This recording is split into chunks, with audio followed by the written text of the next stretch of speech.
quién es Chantal Alfaro, además de ser una queridísima persona que conocimos también en Lima, quien nos ha dicho que sí y solamente nos dijo que no sabía en qué país iba a estar. Ella es experta en negocios internacionales, formada en la Universidad de Alto Rendimiento Académico como la de Tecnológico del Monterrey en México, la de Berkeley de California y la de Austin, Texas.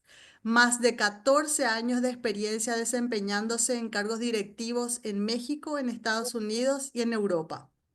Ella es apasionada del desarrollo personal, es conferencista, Master Speakers y certificadora de la Cámara Internacional de Conferencistas.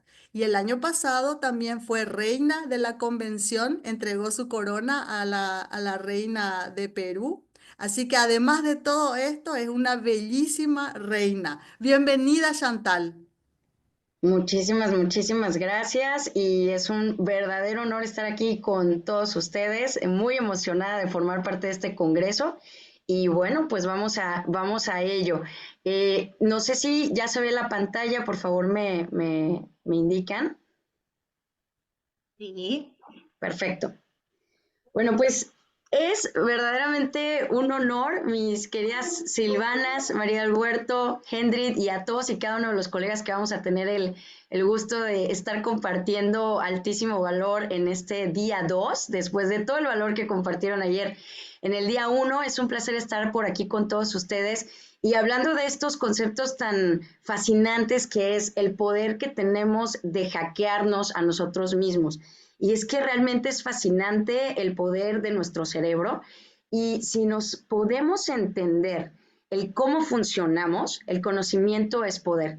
El aprender a cómo podemos nosotros mismos encontrar técnicas para poder cambiar lo que no esté funcionando en nuestras vidas es siempre de altísimo valor para poder redirigir el curso. Así que el día de hoy pues les tengo este gran tema que es neurohacking, reinicia tu mente, rediseña tu vida, como parte de este gran congreso.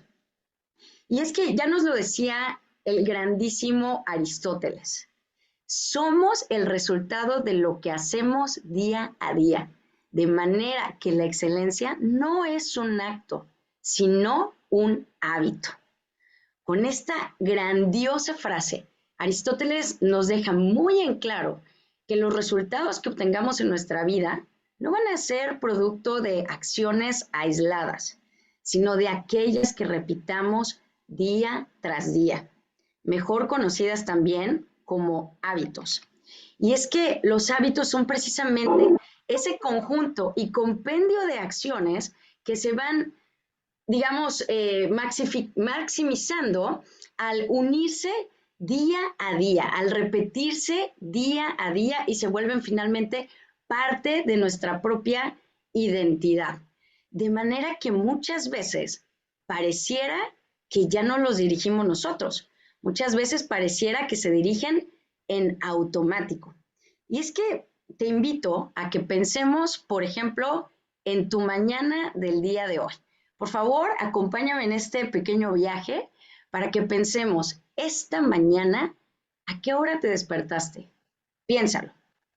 Reflexiona si fuiste consciente o no de qué lado de la cama te despertaste. ¿Cuál fue el primer pie que pusiste en el piso? Después, ¿cuál fue ese trayecto que seguiste al baño quizás para lavarte los dientes? ¿Con qué mano lo hiciste? ¿Con la mano derecha? ¿Con la mano izquierda? Después de ahí, ¿qué hiciste? ¿Fuiste por tu café? ¿Y por qué hiciste todas estas cosas con esa secuencia y no con otra? ¿Por qué lo hiciste de esa manera y no de otra? Muy pocas veces nos ponemos a pensar en por qué hacemos lo que hacemos de la forma en que lo hacemos. Y es que pareciera que somos conscientes de todas y cada una de las decisiones que tomamos en nuestro día a día, pero realmente grandes científicos en el mundo de la psicología y en el mundo de la neurociencia nos dicen que más del 90% de nuestras acciones, incluso nos hablan de un 95% en el caso de William James, que es un reconocido psicólogo que nos dice que más del 95% de nuestras acciones que hacemos en el día a día no son de manera consciente, sino de manera inconsciente. Y es que precisamente son formadas por esos hábitos. Y nosotros creemos que fuimos conscientes de nuevamente de qué lado de la cama nos despertamos, de todos los pasos que dimos para llegar antes de lavarnos los dientes, de si tomamos el café con una mano, digamos, alzando algún tipo de dedo, si hacemos algún tipo de gesto antes de peinarnos en las mañanas. Nosotros creemos que todo esto es de manera consciente, pero la realidad es que esto no es así. Al final es una suma de todos estos hábitos que hacemos en el día a día. Y esto tiene grandes beneficios, el hecho de que muchos de estas actividades, de estas acciones que hagamos, ya son automatizadas, pero también pueden tener graves consecuencias si no somos conscientes de cuáles son esos hábitos y esas acciones que estamos tomando en el día a día, porque prácticamente pareciera, con base en estos estudios, si 95% de nuestras acciones son inconscientes, parecería entonces que estamos en un piloto automático. Y entonces yo te invito a pensar en lo siguiente. ¿Qué pasaría si hubiera una tormenta y un avión se dirige solamente por el piloto automático y no hay un piloto consciente que tome nuevamente el mando? ¿Qué pasaría? ¿Tú estarías tranquilo o tranquila sabiendo que estás en un avión que tan solo se dirige por el piloto automático y que no hay un capitán o una capitana de ese avión dirigiendo conscientemente en el caso que haya alguna emergencia, como una tormenta? Por favor, alza tu mano acá o ponme en el chat cómo te sentirías sabiendo que el avión en el que estás solamente va con el piloto automático.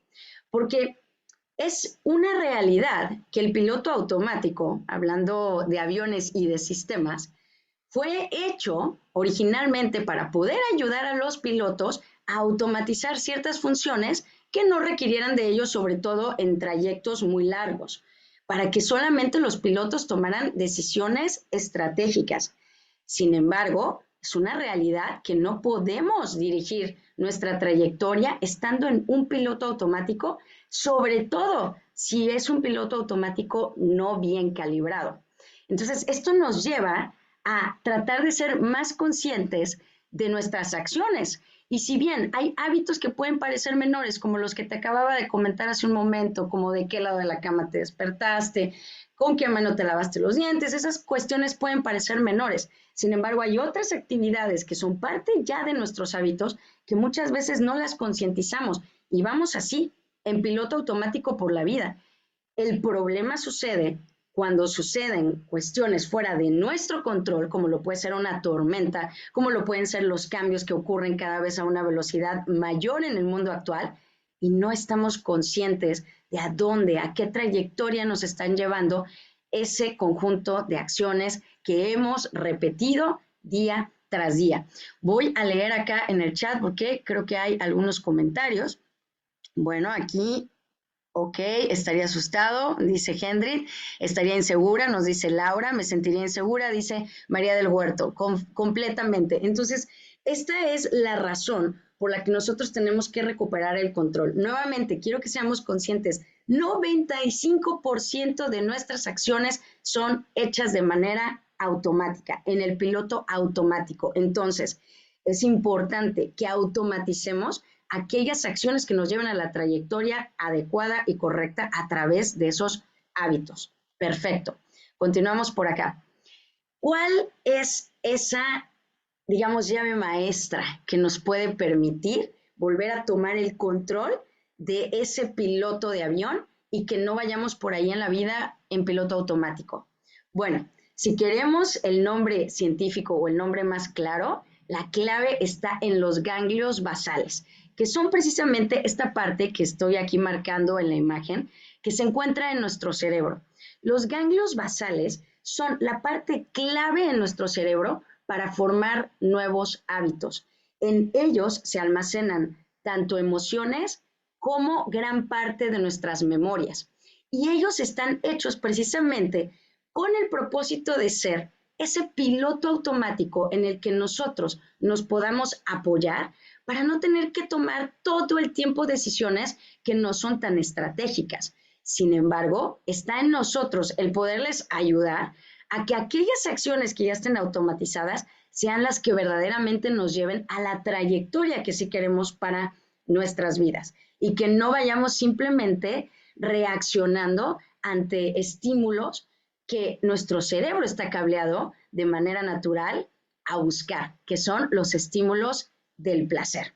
Entonces, si está en nosotros el poder redirigir nuestra trayectoria, está aquí la clave, en los ganglios basales y en cómo los vamos a reprogramar para poder picar ese botón de reset, ese botón de reiniciar cuando nosotros sintamos que las decisiones o los hábitos o la trayectoria que estamos tomando quizá no sea la mejor de todas. Entonces, ¿cómo podemos ayudarles a nuestros ganglios basales a volver a tomar nosotros el control y sí generar una cierta automatización, pero con hábitos positivos? Bueno, lo podemos hacer entendiendo primero que nada cómo funcionan o qué es lo que los estimula. La razón por la que formamos hábitos, tanto positivos como negativos en nuestras vidas, es porque estos ganglios basales siempre van a estar buscando un sistema de recompensas. Es decir, como lo vemos en esta imagen, esa zanahoria, esa cuestión que nos haga a nosotros sentir emociones positivas, o lo que mejor se conoce como ese cóctel hormonal que está integrado por dopamina, serotonina, oxitocina.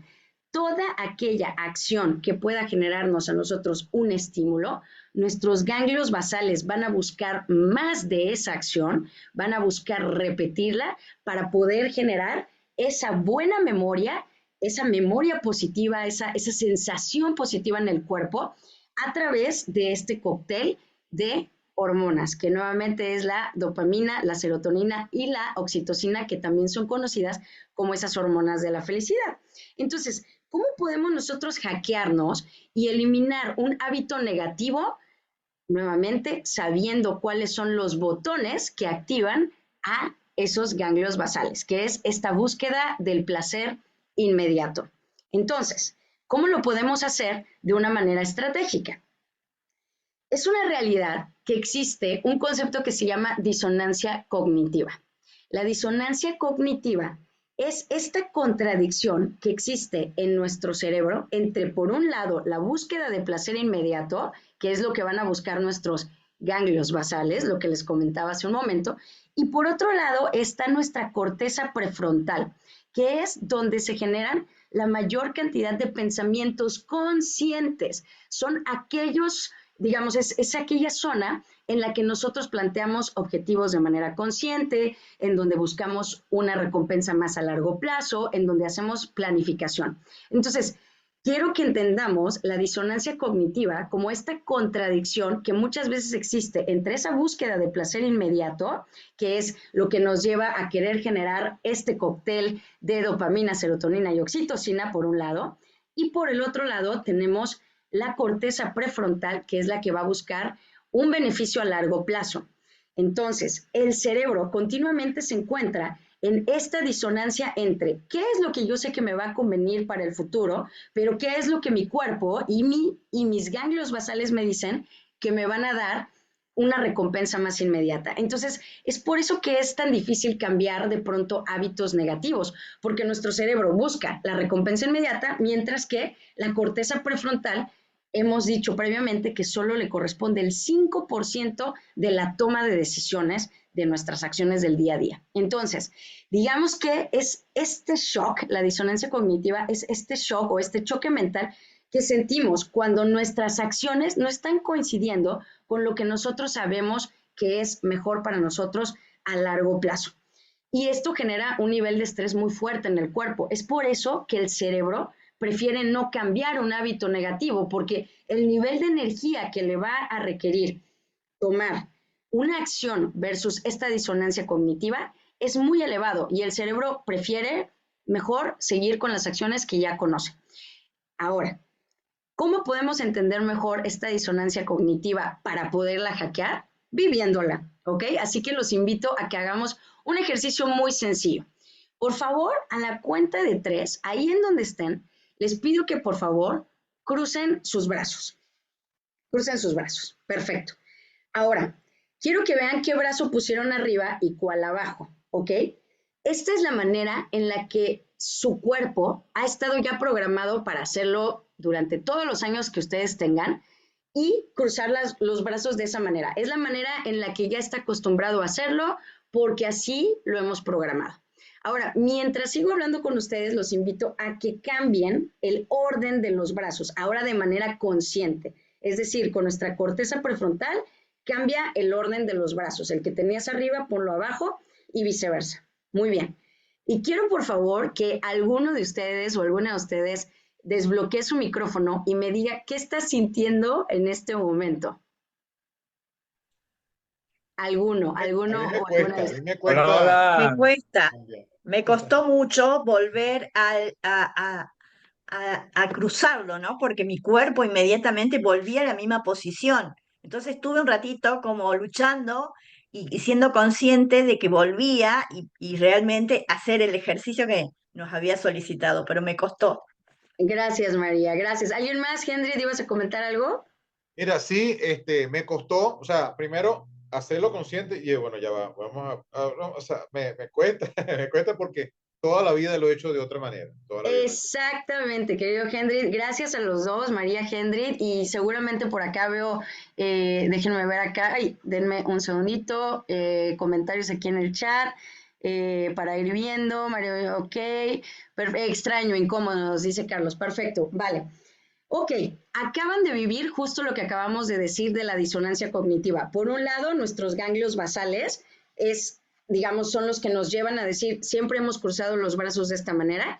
Y lo que yo les decía, nuestra corteza prefrontal entró en acción cuando yo les dije de manera consciente, cambia el orden. Perfecto.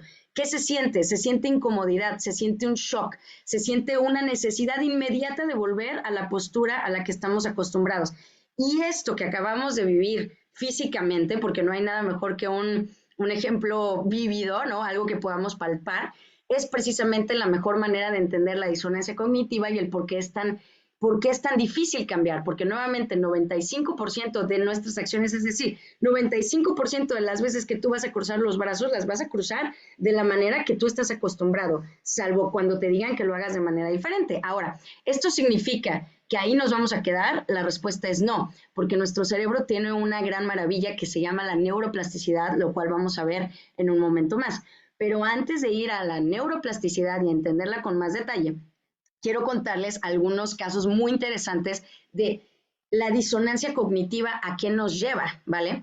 Es precisamente esta incomodidad, esta disonancia cognitiva la que genera, por ejemplo, estadísticas como esta que vemos aquí. Todos o un gran porcentaje de las personas que estamos aquí conectadas seguramente hemos hecho propósitos o una lista de propósitos de año nuevo, ¿ok?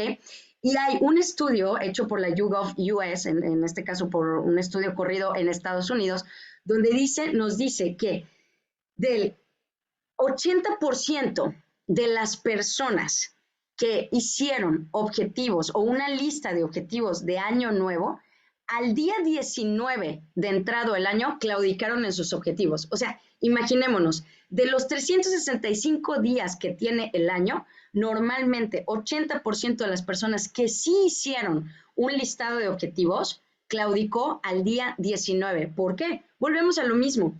Porque el poner un objetivo es irnos con la corteza prefrontal, es decir, tratar de hacerlo de manera consciente, nos ponemos objetivos de manera consciente, pero al día 19 nuestros ganglios basales nos dicen, no, nunca lo has hecho de esa manera, regresa a lo conocido, regresa a lo que tú y yo sabemos que no vas a hacer, no vas a hacer ejercicio, no vas a bajar ese peso que dijiste, ¿vale? Y esa es la razón por la que muchas veces de manera consciente tenemos la mejor de las intenciones de hacer un cambio de comportamiento, de llevar nuestra vida a otro nivel o a otra dirección, pero nuestro cuerpo y nuestro subconsciente están ya tan programados de cierta manera que nos es muy difícil el poder hacer ese cambio y regresamos a lo conocido, ¿vale? Entonces, es esto que estamos viendo aquí el resultado de esa disonancia cognitiva que les decía. Otro ejemplo de la disonancia cognitiva. este mismo estudio hecho por la YouGov nos dice que para que un fumador deje de fumar, o sea, estamos hablando de alguien que conscientemente ya está claro que tiene que dejar de fumar, lo quiere dejar de hacer, es decir, viene desde su interior, desde su sensación, pero le va a tomar entre 8 a 12 intentos a hacerlo a lo largo de su vida, si es que no trabaja o no se hackea de la manera adecuada, porque otra vez su cerebro va a decir, sí, tú quieres conscientemente dejar de fumar, pero tú y yo sabemos lo que nos hace sentir fumar, nos hace sentir este cóctel de beneficio inmediato, de placer inmediato, y queremos regresar a lo mismo tan pronto como podamos. Entonces, le puede llegar a tomar entre 8 a 12 intentos dejar de fumar. Entonces, y como estos hay muchísimos ejemplos, pero ahorita por temas de tiempo vamos a ver estos dos casos que les acabo de poner. Y entonces la pregunta es, a ver, ¿somos esclavos entonces por siempre de estos ganglios basales y de esta programación que hemos tenido? La respuesta es no. Como les decía, afortunadamente nuestro cerebro, así como está cableado de cierta manera para la búsqueda del placer inmediato, también tiene una gran ventaja, que es este tema de la neuroplasticidad, que es aquella capacidad de expansión que nuestro cerebro va a tener hasta el último día en el que tengamos vida en este planeta, es decir, esa capacidad continua de seguir aprendiendo, de seguirse expandiendo y de recablearse como nosotros lo hagamos. Por eso aquí vemos el concepto de neuroplasticidad autodirigida, porque volvemos a este ejemplo del piloto, ¿no? Del piloto automático. ¿Qué pasa si nadie está dirigiendo ese piloto automático? Pues se dirige solito. Aquí la idea es, nosotros vamos a autodirigir nuestra neuroplasticidad para buscar hacer nuevas conexiones. ¿Y cómo lo podemos hacer? Bueno, precisamente para hackearnos el día de hoy, les tengo algunas propuestas de cómo podemos llevarnos a ser más resistentes a esta contradicción que yo les decía previamente, ¿no? ¿Cómo podemos hacer que el cerebro esté cada vez más acostumbrado a esta incomodidad de manera consciente? Entonces, uno de los grandes tips para podernos hackear, digamos, en el día a día y que esta disonancia cognitiva la podamos aminorar más, es decir, esta incomodidad al cambio, es llevándonos a hacer algo diferente día a día. Volvemos a esa frase de Aristóteles con la que empezaba al inicio de esta conversación. Vamos a hacer el resultado de lo que somos día a día. Entonces, por ejemplo, cuestiones tan sencillas como, y es hasta divertido, así como lo que acabamos de hacer de cruza los brazos de manera diferente, si puedes, en algún momento del día trata de lavarte los dientes con la mano opuesta o trata de escribir en algún momento donde no tengas, por supuesto, demasiada prisa, trata de hacer el ejercicio de qué pasa si escribo mi nombre, por ejemplo, con la mano izquierda. ¿Cómo me siento? Porque se empiezan a generar nuevas conexiones y empezamos a acostumbrar a nuestro cerebro a hacer las cosas de manera diferente, a sacarlo del piloto automático de manera consciente e incluso a entrenarlo a que eso sea divertido. Por ejemplo, puede ser un tema también como peinarte de manera diferente o tomar un camino diferente al trabajo. Por ejemplo, yo sé que hoy en día somos cada vez más adictos a la tecnología y eventualmente para dirigirnos pues nos vamos con el Waze, nos vamos con Google Maps, como sea. Pero, ¿qué pasa si nos aprendemos la ruta o buscamos una ruta diferente? O tratamos de hablar con una persona que piense diferente a nosotros. Entonces, este tipo de ejemplos que te doy son algunas de las cosas que podemos tratar de hacer diferente en el día a día para hackearnos y salirnos de ese piloto automático. Otro punto, otro tip para podernos hackear es aprender algo nuevo día a día. Eventualmente está comprobado que cada vez que leemos algo diferente, que vemos algún documental, no solamente un video divertido en YouTube, no, algún documental, alguna información que nosotros integremos, eso nos ayuda a generar nuevas conexiones y eventualmente a salirnos del piloto automático. Trata de leer algo que normalmente esté en otro tipo de campo al que normalmente tú te diriges o en el que tú trabajas o en el que tú eres experto, porque esto nuevamente te va a sacar de la zona de confort, de la zona cómoda que tu cerebro ya conoce y te va a sacar de ese piloto automático. Otra manera de hacerlo es a través de la meditación, porque está comprobado que al meditar entramos en unas ondas, nuestro cerebro entra en unas ondas de frecuencias cerebrales que lo relajan y que nos llevan a poder interactuar más con esa parte inconsciente nuestra, que son precisamente las ondas alfa y teta, mientras que en el día a día, cuando estamos muy conscientes, operamos más del lado beta. Cuando nosotros nos relajamos, eventualmente tenemos la posibilidad de hackearnos y de volver al presente, salirnos de ese piloto automático. Entonces la meditación, 5 minutos de meditación, no tiene que ser 1 hora, 45 minutos, con 5 minutos de meditación, de centrarte en tu respiración, simplemente estarás saliendo de ese piloto automático y volviendo a ser más consciente de lo inconsciente. Y finalmente, los dejo con este super tip que es el de sustituir. Sustituir, porque muchas veces creemos que para eliminar, o sea, que tenemos que eliminar un hábito y no es así. Realmente es sustituir un hábito. ¿En qué sentido? Por ejemplo, cuando nosotros nos encontremos, como lo vemos aquí en el ejemplo de la pantalla, con la tentación de empezar a scrollear, ¿no?, en nuestras redes sociales, de empezar a ver nuestras redes sociales de manera desmesurada, cuando nos cachemos haciendo eso, sustitúyelo con otra actividad. Por ejemplo, en ese momento salte a caminar, suelta el celular y salte a caminar. Es decir, no es eliminar el ver las redes sociales, sino cuando te empieces a cachar que ya lo estás haciendo de manera desmesurada, sustitúyelo con otra actividad que también te genere dopamina, como lo puede ser el ejercicio, y de esa manera le estarás enseñando a tu cerebro que hay otras maneras de generar ese gran cóctel de emociones. Y pues bueno, los dejo con estos tips y con esta última frase del Dalai Lama para que recordemos que solo quien se atreve a transformarse a sí mismo será capaz de transformar al mundo. Y si nosotros aprendemos cómo funcionamos para podernos hackear y podernos convencer de incorporar mejores hábitos que nos lleven a un mejor futuro, eventualmente estaremos contribuyendo igualmente a un mejor mundo. Así que bueno, pues ha sido un gran gusto, un gran placer estar aquí con ustedes. Y pues no sé si haya algún comentario, alguna duda o algún punto en el chat. Con mucho gusto aquí estamos. Ha sido un placer y espero que les haya sido de utilidad algunos de estos tips.